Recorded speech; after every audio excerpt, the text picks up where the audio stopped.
इजाज़त किसी कीमत पे नहीं दी जाती। ये लॉन्ग मार्च का वक्त नहीं है।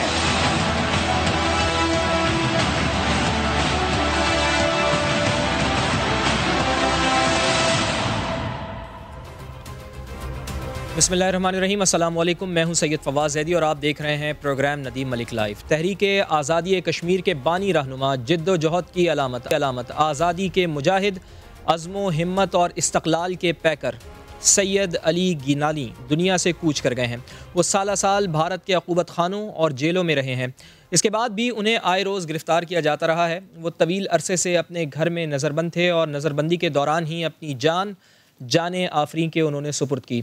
उनके जोश, जज्बे, हिम्मत, वलवले और अवाम में उनकी बेपनाह मोहब्बत और अक़ीदत का अंदाज़ा नाज़रीन इस बात से लगाया जा सकता है कि कश्मीरियों को उनकी नमाज जनाजा में शिरकत से रोकने के लिए भारतीय काबिज़ इंतज़ामिया ने पूरी वादी में कर्फ्यू नाफिज कर दिया। उनके जसद खाकी को आज सुपुर्द खाक कर दिया गया। सैयद अली गिलानी ने पूरी ज़िंदगी कश्मीर को भारत की ग़ुलामी से निजात दिलाने के लिए वक्फ़ कर रखी थी। सैयद अली गिलानी का वाज़े और दो टोक मौक़िफ़ था कि कश्मीरियों को उनका पैदाइशी हक़ दिया जाए और इससे कम तर वो किसी चीज़ पर समझौता करने के लिए तैयार नहीं थे। गुज़श्ता 20 वर्षों के दौरान 1 लाख लोग शहीद किए जा चुके हैं। हमारे जवानों को गिरफ्तार करने के बाद इंट्रोगेशन सेंटरों में ले जाया जाता है, वहां उनको सरों के बल लटकाया जाता है। कि हमारा मुतालबा है कि भाई पुरअमन तरीके से इस मसले को हल किया जाए। जो आपने वादे किए हैं उन वादों को आप पूरा करें। जम्मू कश्मीर के अवाम को इस्तिस्वाब रायामा का मौका दिया जाना चाहिए। तो जनाब सैयद अली गिलानी की पाकिस्तान से मोहब्बत पर भारत भी हैरत ज़दा था। तो सैयद अली गिलानी का क्या पैगाम? कश्मीर बनेगा पाकिस्तान, फिर लहराएगा पाकिस्तानी झंडे। एक बार फिर ये सब हुआ सैयद अली गिलानी की रैली में। सैयद अली गिलानी की दिलेराना सच के सामने भारतीय पुलिस अफसरान भी लाजवाब हो जाया करते थे, लाजवाब रहा करते थे। अपने हाकिमों को बताओ कि अदालत में क्यों कह रहे हो कि भाई गिलानी हाउस अरेस्ट नहीं है। उनसे कहो कि झूठ क्यों बोलते हो। कि यहाँ जो सिस्टम है उस सिस्टम की बुनियाद झूठ पर है, फिरेब पर है, हिमाकत पर है, धोखाबाजी पर है और ये सिस्टम जो है ये ज़्यादा देर तक जिंदा नहीं रहेगा। तो सैयद अली गिलानी वाकई दिलेर थे, ना झुकने वाले थे, ना बिकने वाले थे, बल्कि दुश्मन की आंखों में आंखें डालकर हक और सच की सदा बुलंद करने वाले थे। तो सैयद अली गिलानी न सिर्फ भारतीय काबिज़ इंतज़ामिया और अफवाज के सामने पाकिस्तानी परचम लहराया करते थे, लहराते हुए पाकिस्तान के हक़ में फलक शिगाफ नारे बुलंद किया करते थे, बल्कि पाकिस्तान की सलामती के लिए भी हमेशा हमने उनको दुआएं मांगते हुए ही देखा है। दुआएं मांगते भी वो ना थकते थे। गिड़गिड़ा कर दुआएं करनी चाहिए कि बारिलाहा पाकिस्तान की हिफाजत कर, पाकिस्तान को दुश्मनों के शर से महफूज रख, पाकिस्तान को मुनाफिकीन के शर से महफूज रख। हम पाकिस्तानी हैं, पाकिस्तान हमारा है। हम पाकिस्तानी हैं, पाकिस्तान हमारा है। हम पाकिस्तानी हैं। तो अल्लाह रब्बुल इज़्ज़त से दुआ है कि अल्लाह ताला मरहूम के दर्जात बुलंद करे। एक ब्रेक लेनी है मुझे, ब्रेक के बाद अपने मेहमानों का तारुफ आपसे कराता हूँ।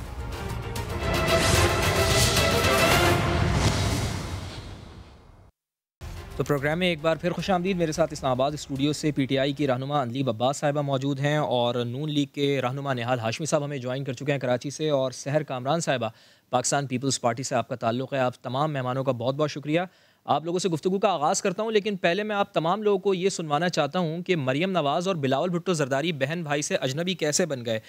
मरियम नवाज़ साहिबा बिलावल भुट्टो ज़रदारी की तारीफ़ करते करते नहीं थकती थी। उनको कहती थी ये मेरा छोटा भाई है, और बिलावल भुट्टो ज़रदारी भी बाकायदा मरियम नवाज़ की तारीफ़ें करते थे, और मरियम नवाज़ ने तो बाकायदा जिए भुट्टो का नारा भी लगा दिया था। ये दोनों अजनबी कैसे बने, सुन लीजिए, फिर मैं आता हूँ आपके पास। बिलावल बिलावल बिलावल और बिलावल मेरा भाई बिलावल भुट्टो ज़रदारी। बिलावल मुझे अपनी बड़ी बहन की तरह रिस्पेक्ट देता है। हम एक दूसरे की तज़हीक नहीं करेंगे। क्यों बिलावल? बहन भाई का ऐसा रिश्ता बन गया था जो आज मैं और बिलावल निभा रहे हैं। और बिलावल, आओ मिलके आज ये वादा करें कि हम इंतखाबी मैदान में लड़ेंगे, लेकिन आपस में नहीं लड़ेंगे इंशाअल्लाह ताला। इज्जत करेंगे एक दूसरे की। अस्सलाम वालेकुम, क्या हाल है Bilawal? Where's Bilawal? I just wanted to say bye to you, Bilawal. Thank you so much. Thank you so much. Good luck. Good luck. Good luck to you as well. Thank you. See you inshallah. तो देखा आपने कि इंतखाबी मैदान में लड़ेंगे, आओ मिलकर ये वादा करते हैं, लेकिन एक दूसरे के खिलाफ नहीं लड़ेंगे। और अब ये दोनों एक दूसरे का चेहरा भी देखने के रवादार नहीं हैं। इस वक्त क्या सिचुएशन चल रही है दोनों के दरमियान, वो भी ज़रा देख लीजिए उनका नया अंदाज़। ना इस्तीफ़ा देंगे, ना अदम एतमाद में साथ देंगे, ना बुज़दार के हटाने में साथ देंगे, ना इमरान के हटाने में साथ देंगे, तो पाकिस्तान के अवाम पहचान जाएंगे कि ये लोग हमारा टाइम ज़ाया कर रहे हैं, जैसे इन्होंने पाकिस्तान पीपल्स पार्टी का टाइम ज़ाया किया। किसने किसका वक्त ज़ाया किया, किसने क्या किया, वो पूरी कौम के सामने, मुझे उसको दोहराने की ज़रूरत नहीं है। तो तमाम हालात कौम के सामने। अदलीब अब्बास साहिबा, बहन भाई वाले रिश्ते में अब ये दरार क्यों आ गई है, क्या लगता है आपको, हुकूमत क्या सोच रही है इसको देखते हुए? शुक्रिया जी। देखें, ये तो जिसको कहते हैं ना, होना ही था, क्योंकि आपको याद होगा कि 11 साल पहले से एक प्राइम मिनिस्टर इमरान खान हमेशा कहते थे कि ये इकट्ठे हो जाएंगे, और वही हुआ। आपने एक स्क्रीन पे इन सबको 11 के 11 को इकट्ठे होते देखा। सही है, बिकॉज इनका बहुत मुश्तरका इशू है, और वो इशू यही है जो उन्होंने कहा था कि जब भी इन पे हाथ पड़ेगा ना, इनके केसेस खुले जाएंगे, जो कि 95% वो केसेस हैं जिन्होंने आपस में किए हुए थे लेकिन दबा दिए हुए थे फ्रेंडली ऑपोजिशन। नहीं, इमरान खान साहब तो ये कहते थे कि ये इकट्ठे हो जाएंगे, तो अभी अलग कैसे हो गए? ऐसा क्या मंतर पड़ा है आपने? मंतर ये पड़ा है कि ये इकट्ठे हो गए। उसके बाद देखें, ये एक गैर फितरी इत्तेहाद भी था, क्योंकि ये इकट्ठे क्यों हुए? यहाँ तो कोई बहुत बड़ा मकसद होता है ना जिसके लिए इकट्ठे हो गए। कोई ताकत को, ये किसी ताकतवर के खिलाफ खड़े हुए थे, कोई इन्होंने जंग करनी थी, कोई लार्जर पर्पस था। ये मकसद तो ये था कि जी हम किसी ना किसी तरह NRO लेके ब्लैकमेल करके इनको मजबूर करके फिर सारे के सारे भाग जाएं, कोई जद्दा भाग जाए, कोई दुबई भाग जाए, कोई लंदन भाग जाए। ये मकसद जब नहीं हुआ, और उसके बाद क्या देखा आपने, इनकी कंप्लीट नाकामी। PDM जो है, पाकिस्तान डेड मूवमेंट हो गई। कहा कि 31 दिसंबर से पहले हुकूमत जाएगी, कोई नहीं गई। कहा मीनारे पाकिस्तान में आर पार होगा, खुद पाश पाश हो गए। फिर कहा लॉन्ग मार्च करेंगे फरवरी में, शॉर्ट मार्च भी ना किया। उसके बाद कहा कि जी इस्तीफे देंगे, इस्तीफे लेके खुद ही भाग गए। उसके बाद कहा कि जी सेनेट के बाइकआउट करेंगे, खूब हिस्सा लिया। उसके बाद कहा कि जलसे करेंगे, जलसियां भी नहीं की। उसके बाद कहा रैलियां करेंगे, अपने बिलों में घुस गए। तो उसके बाद इनके पास क्या रह जाता है किसी को मुंह दिखाने?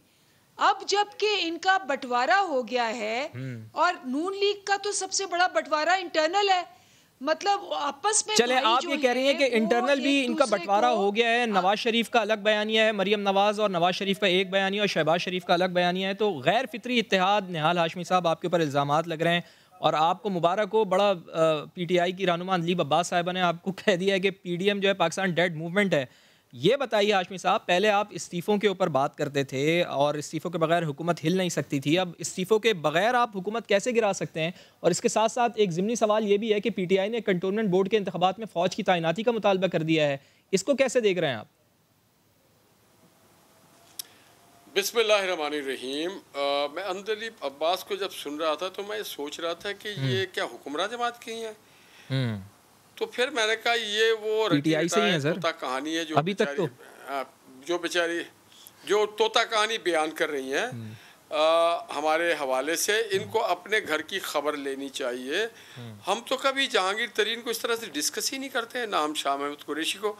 हम आवाम के दरमियान रहते हैं और हम पूछते हैं कि 70 साल में आटा 35 का था, चीनी 50-55 की थी, पेट्रोल 60 का था, डॉलर 100 पे आया था, घी 105 का था, तेल 140 की थी, टमाटर 6 रुपये का था, आलू 12 रुपये का था, साग मेरे ख्याल से 3-4 रुपये केजी था, मुर्गी के गोश्त 1.5, दवाइयाँ, साग जो आम सरसों के से, अच्छा, सरसों के की बात, उसकी गड्डी जो थी वो ठीक है साग की ठीक है सर। अच्छा, दवाइयाँ को आप देख लें, हर चीज़ को देख लें। मैं समझ रहा था कि ये उमूर खानादारी चलाती हैं, ये कुछ अपने बच्चों पे, अपने मोहल्ले के बच्चों पे, अपने बेरोज़गारी पे समझेंगी, कुछ बात करेंगे, इंसानियत होगा। मगर इतनी जालिम, इतना कठोर कलेजा कि दूसरों पे नज़र रख रही हैं अपना, जिस बात के इनको अगर आज सिलेक्टेड ही हुक्मरानी मिली है और जिन लोगों ने इनको हुकूमत दिया, मसलन आप मीडिया वालों ने कितना इनका साथ दिया, आज उस मीडिया के मुंह पे ताला लगा करके चाबी बाहर फेंक दिया इन्होंने। तो इनको कोई शर्म, कोई हया इस हुकूमत को। ये क्या चाहते भाई, हम क्या करें? हमारा काम नहीं आटा देना, हमारा काम जलसे ही करना है, जुलूस ही करना है, आप पे तनकीद करना है। आपका काम पता है क्या है निहाल हाशमी साहब? मैं आपको बताता हूँ आपका काम क्या है। आप इस्तीफे दें, लॉन्ग मार्च करें, हुकूमत को हटा दें, ये आपका काम है। आप ये नहीं कर रहे। देखिए जी, सुन तो लेना, हमारा काम आटा सस्ता, बिजली सस्ता, पेट्रोल सस्ता करना नहीं। हमारा काम ये नहीं है, हमारा काम आप पे तनकीद करना, आपके काम का एहसास दिलाना। हमारा काम दवाई सस्ता करना, हमारा काम आज़ादी सहाफ़त पे बात उठाना है। आपका काम है लोगों की जिंदगियां बेहतर करना। ये आपके लिए मौका है, करें, इस्तीफे दे दें। बिलावल भी कह रहे हैं इस्तीफे दें। जमा खातिर रखें। जो क़यादत है पीडीएम की वो बहुत संजीदा है और सीजनड है। हम कोई गैर आईनी काम कोई ऐसा नहीं करेंगे कंटेनर पे खड़े होकर के हम म्यूजिकल प्रोग्राम करके कहें चाइनीज प्रेसिडेंट ना इस मुल्क में। आपको देखिए गज़ब खुदा का, इसाक डार के दौर में IMF का हमने प्रोग्राम पहली बार फाइनल फिनिशिंग टच किया था, उनको खुदा हाफिज कहा था। इन्होंने 3 साल में इतना कर्जा ले लिया है जो 70 साल में पाकिस्तान की हुकूमत। वो पैसे कहाँ गए भाई? पैसे कटो, कितने ने पैसे कटो। ये आपने पैसे लिए कहा। और जो कह रहे हैं जी हमारे पास रिजर्व है, तो भाई चाइना का लोन है, सऊदीया का लोन है, UAE का लोन है। आपका अपना कारनामा बताएं ना जनाब, आप अपने कारनामा बताएं, बाकी चीजें छोड़ दें कि आपने क्या किया। आप अच्छा आज कह रहे हैं मोटरवे जो हमारे दौर में बनेगा। आपके ऊपर भी इल्जाम लगाते हैं कि जब आप हुकूमत छोड़ के गए थे तो उस वक्त मुल्क डिफॉल्ट होने जा रहा था। अगर हम कर्जे नहीं लेते तो फिर मईशत कैसे चलाते? बहरहाल आज इनसे मेट्रो बस नहीं चल रहा है मेरे भाई। मेट्रो बस आज तरक्की किया ATM ने, करप्शन ने, इन्होंने बेड़ा गर्क कर दिया। चलें सहर कामरान साहिबा भी हमारे साथ मौजूद हैं। पाकिस्तान पीपल्स पार्टी से आपका ताल्लुक है। सहर कामरान साहिबा, PDM इस्लामाबाद की तरफ लॉन्ग मार्च करके माहौल को गर्मा देगी। इस सूरत हाल में पाकिस्तान पीपल्स पार्टी कहाँ खड़ी होगी? क्या आप सियासी तौर पर नहीं समझती कि बैकग्राउंड में चले जाएंगे आप लोग अगर इनका साथ नहीं देंगे तो? शुक्रिया फवाद। हम रोज बात करते हैं सियासत की और मैं समझती हूँ कि आज का दिन जो है, मैं सैयद अली गिलानी की शहादत पे और उनकी वफात पे उनको सलाम पेश करना चाहता हूं। हमने बड़ी तफसील से बात की है सहर कामरान साहिबा। आपने बात की है उनकी 5 दिहाइयों पे मुश्तमिल जिद्दोजहद और जिस तरीके से उनकी तदफीन की गई, जिस तरीके से मैं समझती हूँ कि उनके जनाजे को भी अगवा किया गया, उसको भी ज़ेरे हिरासत रखा गया। तो मैं समझती हूँ कि आज उनके जो नारे थे कि हम सब पाकिस्तानी हैं, तो वो वाले नारे और वो उनका जो जज्बा है उसको सलाम पेश करने का दिन है। अब ये बाकी जो आप जो कह रहे हैं, ये बातें हम रोज करते हैं। और पीपल्स पार्टी कहाँ पर है ये आप देख रहे हैं कि पीपल्स पार्टी के चेयरमैन जो है वो मुसलसल जो है वो अपनी जो उनकी तहरीक है, जो उनका अवामी राब्ता है वो चल रहा है। आप पीपल्स पार्टी एक ऐसी पार्टी है जिसको सैयद अली गिलानी की तरह से शहीद जुल्फ़िकार अली भुट्टो के जनाजे को भी इसी तरीके से चुपते चुपाते जो है उनकी तदफीन करके ये सोचा गया था कि शायद ये नाम, ये मिरास खत्म हो जाएगी। वो भी आज जिंदा है। सैयद अली गिलानी की तहरीक भी जिंदा रहेगी, क्योंकि किसी की मिरास और कोई तहरीक और कोई जद्दोजहद वो इस तरह से खत्म नहीं होती। तो मैं ये समझती हूँ कि ये जो इस किस्म के सवालात हैं ये बिल्कुल बेमायने हैं। बाकी जो इमरान खान अहमद न्याजी साहब हैं, उनके कौल और फेल में इतना तजाद है। वो तो जिनको कहते थे कि उनके साथ नहीं होंगे वही उनके साथ हैं, और जो उनके शरीके सफर थे उनमें से बहुत से बेशतर जो है वो इधर उधर हैं। तो उनके नाम है, चाहे वो अकबर ख्वाजा हो, बाबर हो, चाहे वो फौजिया कसूरी हो, चाहे वो जस्टिस वजी हो, चाहे तो वो मतलब ये सब बातें जो है मैं समझती हूँ कि सानवी बातें हैं। इनके बजाय जो है हम ये देखें कि आज जिस चीज की जरूरत थी पाकिस्तान को, उस पर कोई इमरान खान अहमद न्याजी साहब का ध्यान नहीं है। आज पाकिस्तान को जिन चैलेंजेस का सामना है, आज जो कश्मीर की सूरत हाल है, आज अफगानिस्तान की जो सूरत हाल है, जिस तरीके से हमारे मुल्क के अवाम जो है वो खौफजदा है कि क्या होगा, क्या दोबारा टेररिज्म की रिसर्जेंस होगी। इसमें एक जो है वो कौमी यकजहती की जरूरत है। इसमें इमरान खान अहमद नियाज़ी साहब को जरूरत है। तो कौमी यकजहती कैसे पैदा होगी? कुछ कर रही है पाकिस्तान पीपल्स पार्टी, नून लीग को राजी करने की कोशिश कर रही है, पीडीएम के प्लेटफॉर्म को इस्तेमाल करने की कोशिश कर रही है, उनका साथ देने की कोशिश कर रही है। कौमी यकजहती पैदा करें आप। मैं आता हूँ सैर कामरान साहिबा आपकी जानिब भी दोबारा से। मुझे ये बताइएगा अनलीब अब्बास साहिबा कि आज पाकिस्तान तहरीक इंसाफ ने यह मुतालबा किया इलेक्शन कमीशन ऑफ पाकिस्तान से कि फ़ौज को बुलाया जाए कंटोनमेंट बोर्ड के इंतखाबात के लिए। ये क्यों मुतालबा किया आपने? देखें, ये सारी जमातें हमेशा ये कहती हैं कि जी धांधली होती है, अंदर डीपीओ, आरपीओ, प्रिजाइडिंग ऑफिसर वो गायब हो जाते हैं, दिन को गायब हो जाते हैं, रात को गायब हो जाते हैं। पहली दफ़ा नहीं, हर दफ़ा ये हुआ। फिर उसके बाद आपको याद है 2013 में जरदारी साहब ने कहा जी आरओ इलेक्शन था।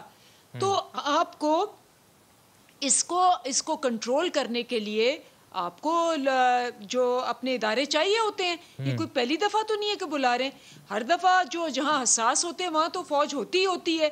और अगर आपने उनको बुलाना है ताकि मुनज़्ज़म रहे और धांधली का खच्चा ना हो, तो इनको क्या मसला है? इनको तो ये भी मसला था कि शो ऑफ हैंड्स नहीं करना। इमेजिन करें आप कि हुकूमत होते हुए हमने इनको सेनेट इलेक्शन में कहा कि भाई धांधली ना हो, हॉर्स ट्रेडिंग ना हो, शो ऑफ हैंड्स कर लें। उस पर ये राज़ी नहीं हुए। मसला यही है कि ये खुद कह चुके हैं, और नवाज शरीफ की तकरीरें हैं जिसमें उन्होंने कहा कि 70 के बाद कोई इलेक्शन जो है वो धांधली के बगैर नहीं हुआ। जिसका मतलब है कि मान चुके हैं कि 4 दफा पीपल्स पार्टी और 3 दफा पीएमएलएन धांधली से आए। तो अब मसला क्या है? मसला इनको इलेक्ट्रॉनिक मशीन से नहीं है या फौज से नहीं है। मसला इनको ये है कि चूंकि हमेशा धांधली से आते हैं और इस दफा ये धांधली से नहीं आ सके, तो वो ये कह रहे हैं कि हमें वही एनवायरनमेंट दे, फरसूदा हो, जहां भी हो वो सिस्टम हो जिससे हम धांधली से आ जाएं। अच्छा, तो ये इनका रिक्वायरमेंट है। हम तो चाहते हैं कि लॉ एंड ऑर्डर ऐसा हो कि कोई जुर्रत ना करे, कोई खून खराबा ना हो, कोई लड़ाई ना हो, कोई धक्कम पील ना हो, ताकि वहाँ लॉ एंड ऑर्डर की सिचुएशन को मेंटेन करने के लिए आपने ये खत लिखा है इलेक्शन कमीशन ऑफ पाकिस्तान को। निहाल हाशमी साहब, क्या इतराज़ है आपको? अगर फ़ौज वहाँ पर मौजूद होगी तो इसके ऊपर कोई तहफ़्फ़ुज़ात हैं आपको? और इसके साथ साथ ज़िमनी सवाल ये भी ले लें कि क्या तहफ़्फ़ुज़ात हैं? जिस तरह अनली बीबी कह रही हैं कि ईवीएम मशीन के ऊपर आप लोगों को इतराज़ बहुत ज़्यादा हैं। अगर ईवीएम मशीन के थ्रू होता है अगला इलेक्शन, तो तहफ़्फ़ुज़ात क्या हैं आपको? सबसे पहले तो मैं आपको बताऊं, जो पिछले चीफ इलेक्शन कमिश्नर थे रज़ा मोहम्मद खान साहब जस्टिस, उन्होंने रात के 2 बजे कहा था कि मैं बेबस हूँ, मेरे समझ में कुछ नहीं आया आरटीएस कैसे बैठ गया, और उन्होंने इतराफ़ कर लिया कि सब कुछ उनके हाथ से निकल चुका है। दूसरा, ईवीएम का जो नाम है यह है electronic victimisation, election victimisation machine, क्योंकि एक बटन दबा के ये सारे इलेक्शन चोरी करना चाहते हैं। तीसरा, आप देखिए यहाँ पे इलेक्शन में सर बात ये है कि आप ये कह रहे हैं कि इलेक्शन विक्टिमाइजेशन मशीन आपने चेक तो की नहीं है सर अभी तक। निहाल भाई, आप चेक तो करें पहले उसको, आपके लिए रखी हुई हो, कह रहे हैं आती नहीं है ऑपोजिशन वाले उसको चेक करने के लिए। भैया जरा 1 मिनट मुझे शुरू करने दें। सर बात कहीं और निकल जाएगी निहाल साहब।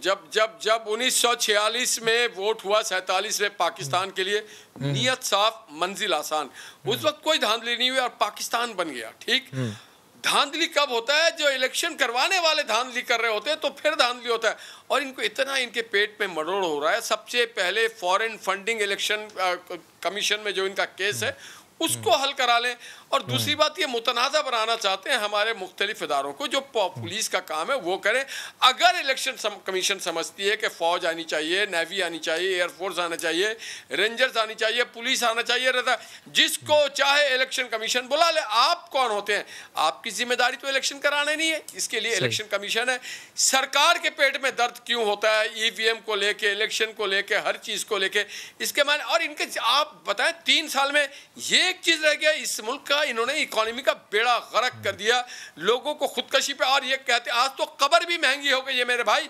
जब से इनके वजीर आजम ने कहा कि सुकून की जगह कब्रिस्तान है मरने के बाद, तो अब कब्र भी इनकी इन्होंने महंगी कर दी है। तो बात यह है, इनको अपने काम पे तवज्जो जाना। नहीं, मैं सच बता रहा हूँ आपको, इस मुल्क में मरना महंगा कर दिया इन्होंने। इनको इलेक्शन की सूझी हुई है, इनको हरियाली सूझती है, इनको पता नहीं इतना लोन लेके ये लोग खा गए, इनको कुछ नहीं, ये कभी कमाने वाले नहीं, ये तो एटीएम कार्ड पे पले मलने वाले लगे, उनको क्या पता, इनको क्या पता पार्लियामेंट क्या है, ये ऑर्डिनेंस फैक्ट्री पे इस मुल्क को चलाना चाहते हैं, इनको क्या पता फॉरेन पॉलिसी क्या, इनको क्या पता अली गिलानी क्या और कितना बड़ा आदमी था, इन्होंने कितना प्रोटेस्ट किया, क्या कहा इमरान खान ने कि मैं जाऊंगा उनके तत्वीन में, क्या इन्होंने वहां पे कहा कि मैं आऊंगा इस आलमी हुर्रियत पसंद के तत्वीन में, नहीं गया। ये स्टेट्समैनशिप नहीं है इनमें, ये तो बस टाइम पास है। इनको बस पता है क्या पता है निहाल आसिफ साहब, इनको ये पता है कि इमरान खान साहब आज ये कह रहे हैं कि जैसे निजाम सक्का को हुकूमत मिली इनको थी, ये पता है कि पिछली हुकूमतों से मयारी और सस्ती सड़कें बनाई हैं, पिछली हुकूमत सड़कों के कमीशन से लंदन में फ्लैट बनाया करती थी, आपके ऊपर बराह रास्त उन्होंने इल्जाम लगाया, लेकिन सेनेटर सहर कामरान साहिबा आपको तो किसी किस्म का कोई इतराज नहीं है। एक मिनट, अगर लंदन में हमने करप्शन के पैसे से बनाया होता ना मेरे भाई जैद साहब, तो यूके की गवर्नमेंट जो है वो हम पे केस करती, हमें बंद कर देती। अगर उनकी आज आप पूछे तो सही, मेट्रो बस बंद हो चुका है, पेशावर मेट्रो कितने में बना, ये तो एक एटीएम मशीन है। चले मेट्रो बस तो चल रही है ना, निजाम सिक्का है, वो तो आज का निजाम सिक्का जो है वो इमरान खान है। सेनेटर सहर कामरान साहिबा, आप ये बताएं कि जिस तरह पाकिस्तान तहरीक इंसाफ ये मुतालबा कर रही है कि फ़ौज को आना चाहिए कंटोनमेंट बोर्ड के इंतखाबात में, पाकिस्तान पीपल्स पार्टी इसको सपोर्ट करेगी? देखिए, मैं तो ये बता रही हूँ कि ये जो तहरीके इंसाफ है इसमें इंसाफ नहीं है। अगर इंसाफ होता और अगर इनकी इतनी ही सिंसियरिटी होती शफाफ इलेक्शन की तरह, तो ये जो अली अमीन गड्ढापुर की जो नोट बांटने वाली वीडियो वायरल हुई थी, तो क्या इमरान खान अहमद नियाज़ी साहब ने कोई कार्रवाई की? लेकिन यहाँ तो इतने कॉम्प्रोमाइजेस हो रहे हैं कि काबीना बढ़ती जा रही है। कार्रवाई की थी ना, कार्रवाई याद नहीं है आपको? अगले दिन वो मौजूद थे वहाँ पे स्टेज के ऊपर। बिल्कुल, ये देखिए ना, तो यही तो बता रही है कि आपको डिप्टी प्राइम मिनिस्टर बनाना पड़ा, आप इलेक्शन कमीशन की हिदायत के बरखिलाफ अली अमीन गंडापुर को साथ लेके आप स्टेज पे उनको लेके गए, आप उन्हें जलसे में लेके गए, आपने यही कुछ उन्होंने जीबी में किया, आपने क्या कार्रवाई की? देखिए, बात यह है, आज के कॉल और फेल का तजाद नजर आता है। आपकी जो है, आप कहते हैं इलेक्ट्रॉनिक वोटिंग मशीन, मुझे ये बताएं, आपके एफबीआर का डाटा हैक होके बिक गया, आपकी आईटी मिनिस्ट्री का डाटा हैक होके बिक गया, आपकी फाइनेंस मिनिस्ट्री का डाटा आपको पता ही नहीं चला। आप जो है, मतलब हमने तो बहुत देख लिया ना, हमने आरटीएस के इलेक्शंस भी देख लिए। अब ये इलेक्ट्रॉनिक मशीन बिल्कुल सही है, ये बिल्कुल धांधली का नया जदीद तरीका है। अगर इनकी नीयत दुरुस्त होती, अगर इनकी नियत में ये होता कि शफाफ इलेक्शन कराने नहीं, लेकिन तो इलेक्ट्रॉनिक वोटिंग मशीन वो कह रहे हैं कि हमने नहीं बनाई है, वो तो कौमी इदारों ने बनाई है ना, तो आप उनके ऊपर बराह रास्त फिर इल्जाम लगा रही हैं अगर उसको आप एक्सेप्ट नहीं करती तो। बात ये है कि जिन कौमी इदारों ने बनाई है वो कौमी इदारे किसके मातहत है? यहाँ तो एक कौमी इदारे की वीडियो रिलीज हो जाती है, एक कौमी इदारे के साथ कोई और मामला हो जाते हैं। मैंने तो कहा ना कि आपका कंडक्ट साबित करे, आपका कंडक्ट साबित करे। अभी तो इमरान खान अहमद नियाज़ी साहब पार्लियामेंट से भागते हैं, वो अपने कंडक्ट को साबित करते, वो अगर कोई एक्शन ले लेते, अगर वो लोगों को जबरदस्ती पीटीआई में शमूलियत ना कराई जाती, जिनको ये कहते थे, उन सबको साथ बिठा के जिस लॉन्ड्री मशीन से उन्होंने उनको जो है ड्राई क्लीन किया है, उस पर कोई एक्शन लिया होता। ये तो हमें पता चल रहा है। जब आपकी एक्शन तो हुकूमत को महंगाई के ऊपर भी लेना है। सेनेटर सहर कामरान साहब, डॉक्टर अशफाक हसन साहब हमें ज्वाइन कर चुके हैं, माहिर मईशत हैं, उनसे भी कि मईशत किस समत में आगे बढ़ रही है। डॉक्टर साहब, बहुत शुक्रिया प्रोग्राम में वक्त देने के लिए। डॉलर बिल्कुल बेकाबू हो गया है, 12 माह की बुलंद तरीन सतह पर पहुंच चुका है। वजह क्या है इसकी डॉक्टर साहब? वजह सिर्फ ये है कि इस हुकूमत के जब ये तीसरे साल में मुकम्मल किया और चौथे में ये दाखिल हुई तो हालात नजर आ रहा था कि बेहतरी की तरफ जा रही है।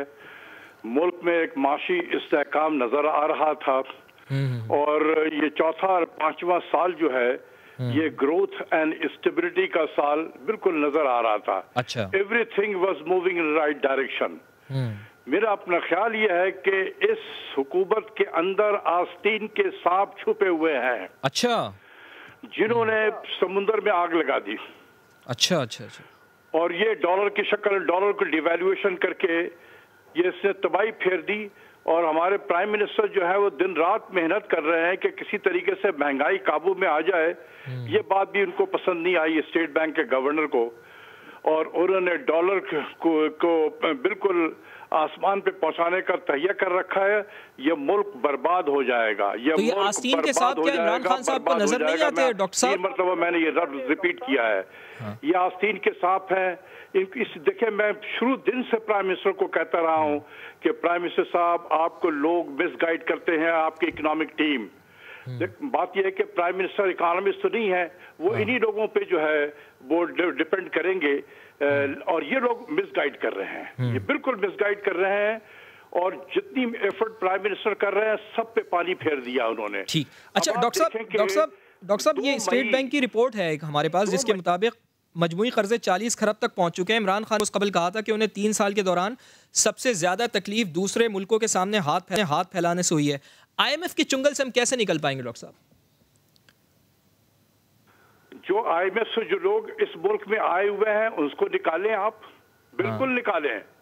2 ओपिनियन हो ही नहीं सकती। ये हमारे नहीं है, ये हेलीकॉप्टर से उतरे हुए लोग हैं। और Pakistan should learn to live without IMF। यार, दुनिया में 190 मुल्क हैं, क्या हर वो मुल्क जाके IMF के सामने हाथ फैलाता है? ये चंद जो है कोई 10 से 12 मुल्क है हमारी तरह नालायक तरीन जो बार बार जाते हैं, हाथ फैलाते हैं। देखें, ये एक न्यू लिबरल इकोनॉमिक ऑर्डर है जिसको हम वाशिंगटन कंसेंसस भी कहते हैं, और IMF की जिम्मेदारी है कि ये वाशिंगटन कंसेंसस को इम्प्लीमेंट करे। जब हम वाशिंगटन कंसेंसस कहते हैं, इसमें 3 इदारे हैं, world bank, IMF and United states treasury. सही, यूनाइटेड स्टेट्स ट्रेजरी। तो ये 3 में कंसेंसस है कि जो भी आएगा इस मुल्क में, लेकिन डॉक्टर साहब ठीक कैसे होगा ये सारा निजाम? कोई फार्मूला तो बताएं। आवाम के लिए महंगाई मुसलसल दर्द-ए-सर है, महंगाई में हर माह इजाफा हो रहा है, हल क्या है इसका? कोई ठीक करने का हल तो बताएं। यार, मैं बाहर बैठ के बताऊं, और जो अंदर में लोग हैं वो उसको खराब कर रहे हैं। मैं बाहर में बैठा हुआ बताने की कोशिश करता हूँ, प्राइम मिनिस्टर मुझसे नाराज होते हैं। जो अंदर बैठ के तबाही फिर रहे हैं, प्राइम मिनिस्टर को वो नजरें नहीं आते। कितने कमाल की बात है ये। नहीं तो आपने निशानदेही की है उन लोगों की जिनका आप जिक्र कर रहे हैं? तो चीज है ये, खाने पीने की चीजों से हमारे असातिज़ा की शरह बढ़ती है, फूड इन्फ्लेशन है।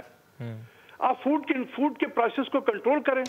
क्या डिवैल्यूएशन करके आप फूड की प्राइसेस को कंट्रोल कर सकते हैं? The answer is no.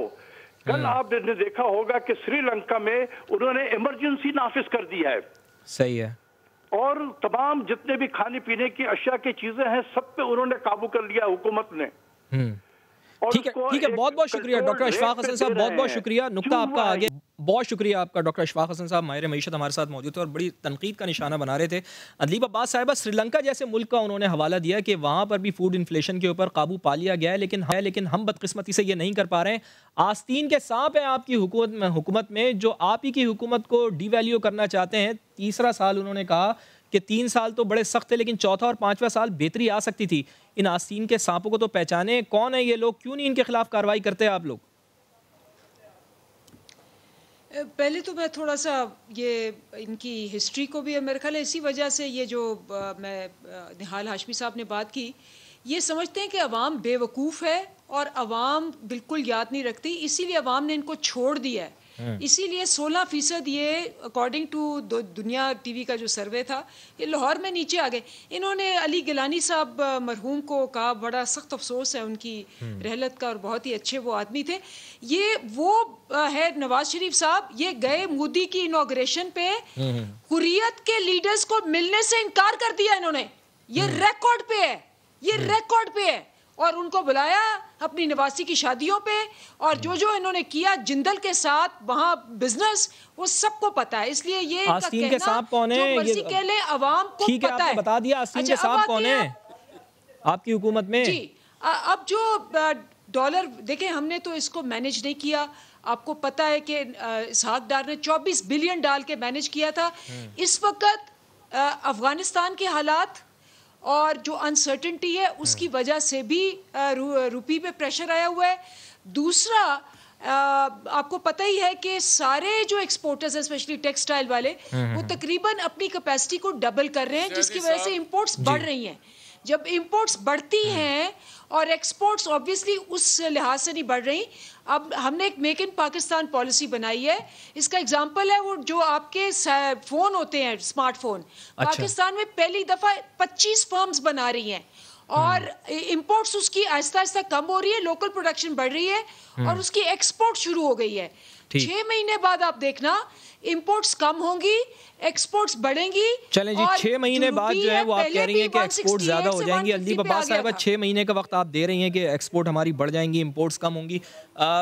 निहाल हाशमी साहब ये कह रही हैं कि जो सारा आपका किया धरा है, सब कुछ आपने किया जिसकी वजह से हमें 3 साल बड़े सख्त गुजारना पड़े। मैं थोड़ा सा आपको ये भी बताना चाह रहा हूँ निहाल हाशमी साहब कि शेख रशीद साहब ने भी आज कहा है कि किसी को इंतशार फैलाने की इजाज़त नहीं दी जाएगी। शेख रशीद साहब ने ये कहा है कि निहाल हाशमी साहब ऐसा वक्त आने वाला है कि हुकूमत से बात करनी पड़ेगी अपोजिशन को, और साथ में उन्होंने ये भी कहा है कि किसी को इंतशार फैलाने की इजाज़त नहीं दी जाएगी। क्या समझते हैं आप कि शेख रशीद साहब आपको बार बार इशारों के रायों में कह रहे हैं कि आपके ऊपर बुरा वक्त आने वाला है, गिरफ्तारियां हो सकती हैं, लेकिन इसके बावजूद आप लॉन्ग मार्च करने के लिए वहां पर जाने के लिए तैयार हैं इस्लामाबाद ना जाएं आप? देखिए, जितना सबसे पहले तो मैं आपको बताऊं, आपने एक बहुत अच्छा किया अशफाक साहब को, उसका जवाब मैं दे रहा हूं, सन साहब को लाया प्रोग्राम में। इसको कहते हैं उर्दू के मुहावरे में धगरका भेदी लंका ढाए, और आपने कहा था कि इसका हल क्या है? इसका हल है इसाक डार। इसाक डार के वक्त में पहली बार पाकिस्तान ने IMF को खुदा हाफिज किया था और उसने कहा था अब आपकी ज़रूरत नहीं है। उसने हाथ मिला लिया था, फिफ्थ जो प्रोग्राम था IMF का उसको कंप्लीट किया था। इसाक डार के वक्त में जो हमारी मईशत थी वो 5.8 पे थी। इसाक डार के वक्त में इन्होंने कहा ना मैनेज किया था इसाक साहब ने, तो बिल्कुल ही इज कैपेबल। उनके पास वो कुंजी, इनके पास आज इसाक डार नहीं है, इनके पास जितने भी लोग हैं वो सारे किराए के, जैसा तो वो भाग क्यों गए? ये तो हेलीकॉप्टर जाते हैं, हेलीकॉप्टर से जाते हैं, रहते हैं ना यहाँ पर। जबर हुआ है, अब आपने कहा अगर हीरो जो जबर हुआ है, आपने उनका मकान, सर आपने उनका मकान कब्जा किया, आपने उनकी बैंक को कब्जा कर लिया। आप बताएं ना, ये तो गासिब फौज भी नहीं करती है किसी मुल्क में जब दाखिल होती है, बचाने के लिए आते ना यहाँ पर। और दूसरी ना दूसरी बात सुन लेना, बात कर रहे हैं क्या आते? आपको मालूम नहीं शौकत अजीज साहब ने क्या कहा कि यहाँ अदालतों में क्या हो रहा है? क्या अरशद मलिक की वो आप फैसला भूल गए जो उन्होंने लिखा, जो उन्होंने बयान दिया? तो जिस मुल्क में आपके अदलिया कह रही है, मैं नहीं कह रहा हूँ, आपके अदालतों के जज कह रहे हैं, तो अल्लाह ताला ने तो कहा है वो शरीफ आदमी, क्या उनको हक नहीं है कि वो अपनी जान बचाएं? दूसरी बात आपको बताऊं, यहाँ पे इंसाफ को अगर आप मोटिवेट करते हैं, अब आपने जो शेख रशीद साहब का कहा, इससे ज्यादा क्या और जबर हो सकता है कि बीवी को बिस्तर मर्ग पे छोड़ के आते हैं, बेटे की शादी है, माँ जा नहीं सकती है, हमारे ऊपर जबर हो रहा है और हम जबर बर्दाश्त, मगर इस मुल्क के अवाम के लिए, महंगाई के खात्मे के लिए, जमहूर के लिए, आइन की बालादस्ती के लिए हम हर किस्म के जबर को, और हमारे ये तरबियत में हमारे वालदैन भी और उनके भी बड़े जो हैं अंग्रेज़ों की भी जबर को बर्दाश्त करते रहे। और वैसे शेख रशीद साहब तो एक लतीफ़ा टाइप के आदमी है, उनको अपनी वजारतों का कुछ नहीं पता। वज़ीर दाखिला आप कैसी बात कर रहे हैं निहाल हाशमी साहब? वज़ीर दाखिला तो इस मुल्क के दाखिले का हाल देखिए, अगर वो वज़ीर दाखिला ठीक होते तो लाहौर मीनार का ये वाक़या नहीं होता। आपको उसको सीरियसली लेना चाहिए। उनको कुछ नहीं मालूम, ये नॉन सीरियस मैन है, उनको बेचारे हर दौर के हर वजारत में फिट आते हैं। उसके इमरान खान ने कहा मैं इसको चपरासी नहीं रखूंगा, अब नहीं मालूम वज़ीर दाखिला कैसे रख लिया इनको। ठीक है, ठीक है, तो उनको जो करना है करे, हमारे साथ अल्लाह है, उनको जो करना है करे। सहर कामरान साहिबा, आप ये बताएं कि बिलावल भुट्टो जरदारी क्या कर रहे हैं? दावे पे दावे उनके सामने आ रहे हैं कि अगली हुकूमत हमारी है। कैसे ये दावा कर रहे हैं? बॉडी लैंग्वेज उनकी अचानक से चेंज कैसे हुई है? इतना ज्यादा कॉन्फिडेंस कैसे आ गया उनके अंदर? बात ये है फवाद, अभी जो बताया ना अशफाक साहब ने कि इनके हैं आस्तीन के साथ, और इमरान खान साहब कहते हैं उनको माफिया। लेकिन मसला ये है, आस्तीन के साथ जानते बूझते और माफिया को जानते बूझते इसलिए टच नहीं करना क्योंकि वो उनका किचन चलाते हैं, उनको क्यों जो है टच करें। अब हालात ये हैं कि PTI के लोग वापस अपने हलकों में नहीं जा सकते। जब वो अपने हलकों में नहीं जा सकते, जब एक तो जाहिर बात है कि हमें तो मालूम है कि अब ये बाहर निकलेंगे, लोग इनको मारेंगे, लोग जो है वो इनके को वोट नहीं देंगे, हर दफा जो है वो चोर बाजारी नहीं चलेगी। तो डेफिनेटली हमें तो पता है कि हमारा वोट बैंक रिवाइव कर रहा है। आप ये देखिए, चेयरमैन बिलावल भुट्टो जरदारी जो है वो मुसलसल जो है सफर में है, उन्होंने पूरे सिंध का सफर किया, साउथ पंजाब पे आए। तो अब आप ये देखिए कि वो पंजाब की आप बात कर रही हैं, तो पंजाब में आप तीसरी पोजीशन पर हैं, तो फिर तीसरी पोजीशन की पार्टी कैसे हुकूमत बना सकती है? सहर कामरान साहब, ये भी तो सवाल है ना। देखिए बात ये, आपको तो ये भी याद है ना कि जब हमारे 17 सीटें आई थी, ये देखें जिस तरीके से मैनेज होती हैं, मैं उनके बारे में क्या कहूँ। शहीद बेनज़ीर भुट्टो साहिबा की शहादत के बाद जिस तरह से थ्रेट्स थे, जिस तरीके से पंजाब में हमारा दाखिला बंद था, जिस तरीके से आपको पता है पंजाब की सियासत में वैसे भी जो है वो आपके अगर वहाँ पे इन्फ्लुएंसेस ना हो, जिनके पास जो है वहाँ पे फंड्स है या जिनके पास थाना कचहरी है, वो उनको मालूम है कैसे मैनेज करना है, किसको तोड़ना है, किसको ड्राई क्लीन से धुलाना है, किसको वोट दिलवाना है। लेकिन ये हर दफा नहीं चलेगा। अब तो इमरान खान अहमद ग़ाज़ी साहब इतना एक्सपोज हो गए। बात ये है कि अगर उन्हें कार्रवाई करनी होती खुद तो 12 लाख दे के जो है अपना घर रेगुलराइज कराते हैं, तो उनकी ईमानदारी को तो यहीं से पता लग गया ना कि जी वो कितने ईमानदार है। वो माफिया सब इन्हीं के माफिया है। वो एक किस्सा था कि वो एक जो है वो गाँव में जो है एक चोर, उस बड़ा चोर, उसने शोर मचाया, चोर चोर चोर, गांव वाले इकट्ठे हो गए। जितनी देर में गांव वाले इकट्ठे हुए, वो जो बाकी चोरों की टीम थी उसने जो है पूरा गांव लूट लिया। चले माफिया आप कह रही हैं ना, तो अंजीब अब्बास साहिबा से पूछ लेते हैं। अंजीब अब्बास साहिबा, कौन से माफिया को आपने पकड़ा है? आटा माफिया, चीनी माफिया, ये सारे चोरों को आपने कहा था कि पकड़ के हम अंदर बंद करेंगे। और एक चीज़ आपने पहले भी दावा किया था कि 2 साल के अंदर अंदर ऑपोजिशन के तमाम लीडर जिन्होंने करप्शन की है वो जेलों में बंद होंगे और अगले इलेक्शन का नक्शा ही बदल जाएगा। तो नक्शा तो बदला नहीं है, 3 साल हो गए, कोई भी अंदर नहीं गया। अंदीप साहिबा देखिए बात क्या है, सबसे पहली बात, सबसे बड़ी बात, 100 साल में कोई ऐसी कोरोना जैसी दुनिया के अंदर बीमारी नहीं आई। और सारी मुइश्तें, अमीर से अमीर तरीन मुल्क, यूके, यूएस, इंडिया, सब उड़ गए। अगर कोई मुल्क की तारीफ हुई है कोरोना के मैनेज होने पे, मईशत को बचाने में, वो पाकिस्तान है। और ऐसी मईशत जो पहले ही दिवालिया हो चुकी थी। इसलिए सबसे पहली बात यह कि 1.5 साल से कोरोना है, उसके बावजूद सारी दुनिया आपको एग्जाम्पल दे रही है, WHO आपके एग्जाम्पल दे रही है, वर्ल्ड इकोनॉमिक फोरम आपके एग्जाम्पल दे रही है। आपके मुतालिक कहा जा रहा है कि जी आपने 4% पॉजिटिव ग्रोथ की, जबकि उसी टाइम पे इंडिया ने -7.3% ग्रोथ की।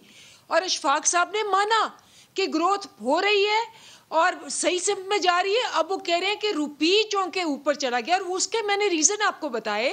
इस वक्त अफगानिस्तान की वजह से पूरे खित्ते के अंदर अनसर्टेनिटी है।